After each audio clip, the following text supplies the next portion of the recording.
good. You're here. Once again, this book is called The Flower of Freedom, and we're on chapter 12, The Chosen. Your seat awaits you. Settle in, and as always, the book and my presentation are presented to you with all rights reserved. Thanks for sharing this experience with us. Are you ready? So am I. The Flower of Freedom by me, Deborah Reeves. Chapter 12, The Chosen. Only one of the girls who had been examined by the boozy old doctor was not admitted, and she suffered from the stigma of rejection for years afterwards. And so it began. 7 girls were selected from the village in the first round. One of those girls was the elder sister that Jean-Luc never met. The townspeople thought it strange that all 7 girls were blonde and blue-eyed.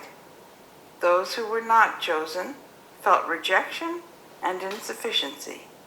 Each girl was between 14 and 16 years. They had excelled academically, but not more so than some who were not chosen. They were all taken to the chateau on a bright day in September without any luggage. Everything they would need would be supplied. The parents were told that for the first while they would not be allowed to visit so that the girls could settle in.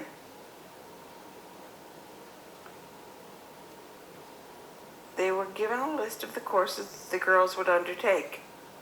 It included math and sciences, history of the Reich, geography, home economics, German language classes, and physical education. The parents rejoiced at the comprehensiveness of the education. They hugged their daughters and they told them to be good, and they returned to their farms and their sons. As 1 month stretched into 2, still no one was permitted to visit the girls. Townspeople were not employed as teachers or servants at the chateau. They received stilted letters from their daughters at 2-week intervals. They always said the same sort of things. They were healthy and well-fed. Their courses were interesting. They got awards for good behavior, or for athletic performances, or for singing. The girls never answered any questions from their parents, and soon the parents wondered if the girls were even receiving the letters. The mayor told them to be grateful whenever they complained to him.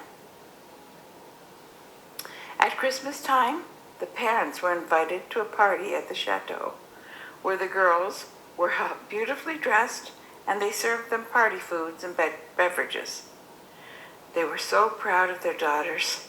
The girls had grown, even if some of them seemed hollow-eyed, and they performed songs in German. Some played musical instruments. They showed their parents their awards, but something did not seem right. The girls were closely monitored at all times, and they looked gaunt and sad as they took their parents on tours of their classrooms and dormitory rooms. When the commandant noticed that parents seemed distracted or worried, he had a plan ready to present to assuage them.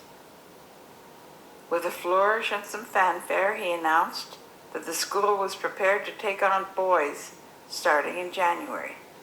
He urged them to submit their applications and reminded them that photos would be taken at the village hall right after Christmas. One mother told her friend the next day that her daughter had had a haunted look in her eyes when she heard the commandant tell the parents about the plans for the boys. That mother did not submit an application for her son, but Jean-Luc's dad was the first to submit the application for his strong 17-year-old son, even though he would greatly miss him on the farm. After all, his daughter had been one of the first chosen, so his son would be a good candidate. And Jean-Luc's elder brother was chosen. They knew he would be. He was a strapping young man, full of good humor and kindness. He too had the blonde hair and blue eyes that seemed to fit so well with the requirements. The family rejoiced, even though it meant more work in the fields for Jean-Luc's dad. It was a small price to pay for a better future for his children. They were both fine young people, and they deserved a good life, their parents believed, so that they were prepared to make every possible sacrifice to get them there. Without ever speaking with their daughter, except at that Christmas gathering, they happily sent their son off to a better life in January that year. The war was raging, but there was relative peace in their little countryside. Soon, terrible rumors started to wash over the town. Someone had heard SS men returning to Paris from vacationing at the chateau, joking on the platform about tasty morsels at the chateau.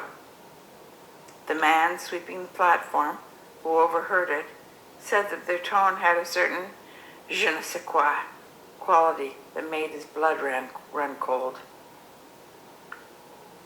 One night at the end of May, poachers hunting near the chateau heard screams coming from the third floor. When they snuck up through the woods to get closer to the fence around the chateau, they said that they stumbled over new graves. The screaming did not end.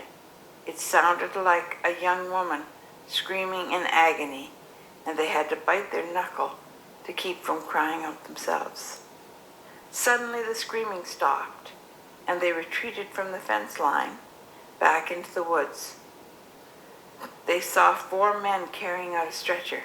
The stretcher bearers went through the side gate in the fence into the woods, and they started to dig another grave. The poachers went to Jean-Luc's father the next day. It wasn't long before the rumors reached the ears of the mayor through the gossip hotline.